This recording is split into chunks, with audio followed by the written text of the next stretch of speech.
Hello students, मैं Suman Sharma, faculty law and governance, Jyoti Vidyapeeth women's university Jaipur. आज administrative law के अंदर हम लोग पढ़ेंगे डॉक्ट्रिन ऑफ बेसिक स्ट्रक्चर।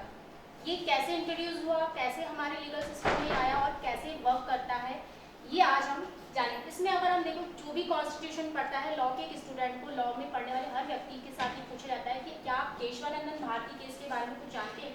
क्यों? क्योंकि इतना लीडिंग केस था कि एक ऐसा डॉक्ट्रिन हमारे लीगल सिस्टम में इंट्रोड्यूस किया जो और ओवरऑल वर्ल्ड में कहीं किसी भी लीगल सिस्टम में फॉल नहीं करता है।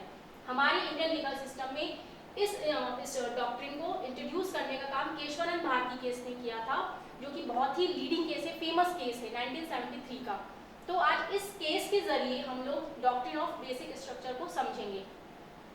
ये केस, इसके बारे में थोड़ा सा फैक्ट हम जान लें तो अब तक का हिस्ट्री में ये सबसे लॉन्गेस्ट चलने वाला केस था। ये 68 डेज इसकी हियरिंग कंटिन्यू चली थी और इसका जो जजमेंट आया था वो 703 पेजेस का था। और इसमें जब इसका जजमेंट पास किया जा रहा था उस पर करीब 70 प्लस अलग अलग कंट्रीज की कॉन्स्टिट्यूशन को कंपेयर करते हुए इस डॉक्ट्रिन को इंट्रोड्यूस किया गया था। तो ये अपने आप में ही एक बहुत ही लीडिंग बन जाता है, बहुत ही एक हिस्टोरिकल केस है और हर लीगल सिस्टम को पढ़ने वाले को इस केस को रीड करना ही चाहिए।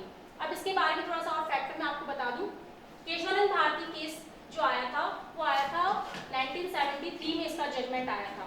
उससे पहले जबकि हमारा भारत देश आज़ाद हुआ था, हमारा कॉन्स्टिट्यूशन ड्राफ्ट किया जा रहा था, तो उसमें लोगों को पता चला कि हमें फंडामेंटल राइट्स भी मिल रहे हैं, हमारे पास राइट टू इक्वालिटी है। उससे पहले लोगों को नहीं जानकारी थी कि हमारे पास किसी तरह का कोई भी फंडामेंटल राइट है, कोई भी हमारे मूल अधिकार हमें है क्या। जैसे जैसे देश आज़ाद हुआ है, सोशल और इकोनॉमिकल डेवलपमेंट हर स्टेट अपना करना चाह रहा था, अलग अलग जो है प्रॉब्लम्स है वो फेस कर रहे थे। तो उन प्रॉब्लम्स को सोल्यूशन के लिए हर स्टेट जो है कुछ ना कुछ रिफॉर्मेटिव लॉज जो है लेकर आ रहा था। तो उसी वक्त केरला स्टेट का केस है, केरला स्टेट ने भी एक लॉ, एक एक्ट जो है वो पास किया, उसका नाम था केरला लैंड रिफॉर्म एक्ट 1963।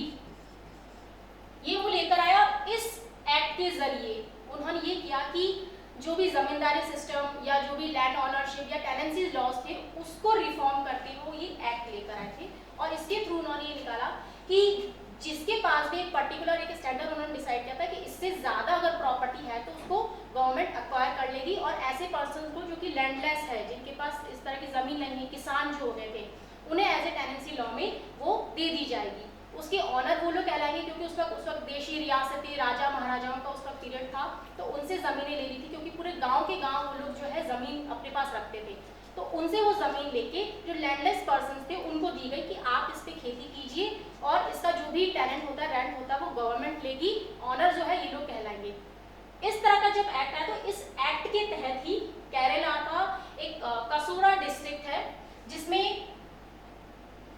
एडीर नाम का एक मठ था, जिसमें उस मठ की जो जमीन थी वो इस एक्ट के थ्रू केरला गवर्नमेंट ने, केरला स्टेट ने अक्वायर कर ली थी। तो इस मठ का जो भी काम चल रहा था, जो भी जिस भी तरह से अर्निंग करते थे, वो एक तरह से रुक गई थी, डेवलपमेंट जो था उनका वो रुक गया था।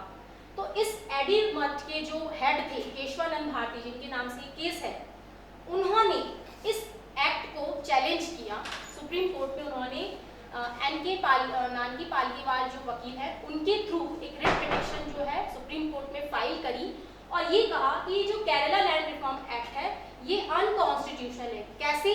क्योंकि ये हमारे फंडामेंटल जो राइट्स है ये उनको वायलेट कर रहा है। कौन कौन से इसमें बताया? आर्टिकल 14 जो कि राइट टू इक्वालिटी का हमें देता है, आर्टिकल 19(1)(f) जो कि राइट टू होल्ड प्रॉपर्टी का हमको राइट दे रहा है, उसको वायलेट कर रहा है। आर्टिकल 25 और आर्टिकल 26 इसका वायलेट कर रहा है, जो कि हमारी धार्मिक जो है प्रयोजन के लिए हम किसी तरह का कोई भी काम करते हैं, जमीन का खरीद रहे हैं या किसी तरह का कोई भी हम ऑब्जेक्ट हम फुलफिल कर रहे हैं, तो उसको जो है ये एक्ट जो है वायलेट कर रहा है। प्लस इसके अलावा इससे जस्ट इस केस के पहले ही जो 1963 में गोलकनाथ का जो है केस आया था, गोलकनाथ वर्सेस स्टेट का जो केस आया था, उसमें सुप्रीम कोर्ट ने कहा था कि जो लेजिस्लेचर है, जो पार्लियामेंट है, वो फंडामेंटल राइट्स में किसी तरह का अमेंडमेंट जो है वो नहीं कर सकती है। तो उस केस को ये कहा था कि भाई जब ऐसा नहीं कर सकते तो इस केस को आप लेकर आओ कि फंडामेंटल राइट्स में ये वाला एक्ट जो है वो वॉयलेट कर रहा है, हमारे राइट्स को वो है मार रहा है, तो इसलिए इस एक्ट को जो आप हटाया जाए। और इसी बीच, इसी टाइम पीरियड में जब ये 1963 का एक्ट आया था और 73 में जो जजमेंट आया था, इसी टाइम पीरियड में पार्लियामेंट में और सुप्रीम कोर्ट में जो है एक बहुत ही कोल्ड वार चल रही थी। क्या कोल्ड वार चल रही थी कि गोलकनाथ के केस में सुप्रीम कोर्ट ने ये कहा कि पार्लियामेंट की जो अमेंडमेंट की जो पावर है वो लिमिटेड है, उसको आर्टिकल 368 में जो पावर दी गई है अमेंड करने की वो लिमिटेड है, अनलिमिटेड एब्सोल्यूट पावर जो है वो नहीं है। सुप्रीम कोर्ट ने बात कही, पार्लियामेंट ने इस चीज के ऊपर लेकर आई वो कॉन्स्टिट्यूशनल अमेंडमेंट 24, कॉन्स्टिट्यूशनल अमेंडमेंट 25 और कॉन्स्टिट्यूशनल अमेंडमेंट 29। ये 3 कॉन्स्टिट्यूशनल अमेंडमेंट जो है पार्लियामेंट लेके आई। किसके आंसर में? गोलकनाथ में जो सुप्रीम कोर्ट ने कहा उसको आंसर करते हुए कि नहीं, 24 में उन्होंने ये अमेंड कर दिया कि FR यानी फंडामेंटल राइट में अमेंड किया जा सकता है, ये एब्सोल्यूट पावर है, आर्टिकल 368 उन्हें ये पावर दे रहा है कि वो फंडामेंटल राइट्स में अमेंड कर सकते हैं। 25 में बताया गया कि जो राइट टू प्रॉपर्टी है उसको कर्टेल कर दिया गया, हटा दिया गया, उसको हटा दिया गया।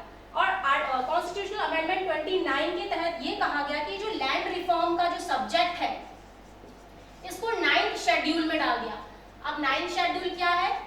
9th शेड्यूल ये है कि 9th शेड्यूल में जो भी सब्जेक्ट डाले जाएंगे उसका जुडिशियल रिव्यू जो है सुप्रीम कोर्ट नहीं कर सकती है। मींस लैंड रिफॉर्म अपने आप में ही कॉन्स्टिट्यूशनल हो गया है, इसको चैलेंज नहीं किया जा सकता। ये एब्सोल्यूट पावर है गवर्नमेंट के पास कि वो इस तरह का रिफॉर्मेटिव एक्ट लेके आ सकती है, क्योंकि उनका लॉजिक ये था कि अगर हम इस तरह के एक्ट नहीं लाएंगे तो हम वेलफेयर कैसे करेंगे, कैसे इकोनॉमिकली सोशली जो है डेवलप किया जाएगा। तो ये कॉन्स्टिट्यूशन पार्लियामेंट जो इस तरह के एक्ट लेकर आई, इस तरह से कॉन्स्टिट्यूशनल अमेंडमेंट एक्ट वो लेकर आई, तो इसको भी इन अमेंडमेंट्स को भी चैलेंज किया गया था इस केस में। उसमें केशवानंद भारती के ये पिटिशनर के जो है ये आर्गुमेंट थे कि पहली चीज ये हमारे फंडामेंटल राइट्स को वायलेट कर रहा है, प्लस पार्लियामेंट के पास ये पावर ही नहीं है। तो 2 क्वेश्चन इसमें बेसिकली पूछे गए थे। फर्स्ट ये कि क्या पार्लियामेंट के पास एक एब्सोल्यूट पावर है फंडामेंटल राइट्स को अमेंड करने की, और सेकंड क्वेश्चन ये था कि अगर उसके पास ये पावर है तो ये कितने एक्सटेंड तक है, इसकी लिमिट क्या है। इसको आंसर करते हुए सुप्रीम कोर्ट ने ये कहा कि हाँ, पार्लियामेंट के पास पावर है, वो फंडामेंटल राइट्स को अमेंड कर सकती है, और ये पावर जो है, और इसी पावर के तहत ये जो कॉन्स्टिट्यूशनल अमेंडमेंट्स थे 24, 25 और 29 इनको भी उसको वैलिड बनाया सुप्रीम कोर्ट ने इस केस में। लेकिन जो सेकंड क्वेश्चन पूछा गया था कि क्या इस पे कोई लिमिट है, ये कितना एक्सटेंड है, तो इसको आंसर करते हुए सुप्रीम कोर्ट ने कहा कि नहीं, फंडामेंटल राइट्स जो है वो एक आपका बेसिक स्ट्रक्चर है आपके लीगल सिस्टम का, आपके कॉन्स्टिट्यूशन का, इसको जो है पार्लियामेंट इसको अमेंड करने की एब्सोल्यूट पावर जो है वो नहीं है। और फिर इसी से सुप्रीम कोर्ट ने जो है डॉक्ट्रिन ऑफ बेसिक स्ट्रक्चर को इंट्रोड्यूस किया था। तो ये केस टू केस वेरी होगा कि किस केस में कैसा क्या आ रहा है, क्योंकि इसमें भी बहुत सारी चीजें पूरा एक लिस्टेड नहीं दी गई थी कि ये सो एंड सो जो कॉन्सेप्ट है वो बेसिक स्ट्रक्चर है। ये केस टू केस वेरी करेगा इन फ्यूचर कि क्या चीज बेसिक स्ट्रक्चर में, जैसे कि सोशल जस्टिस हो गया है ना, सॉवरेनिटी हो गई, ये सारी चीज क्या है हमारे बेसिक स्ट्रक्चर में आएगा। इसको जो है कर्टेल करते हुए इसको अमेंड जो करने की जो पावर है आर्टिकल 368 वो पार्लियामेंट के पास नहीं है। पार्लियामेंट जो है बेसिक स्ट्रक्चर में किसी तरह का अमेंड नहीं कर सकता। तो इस केस के थ्रू हमने ये इस डॉक्ट्रिन को समझा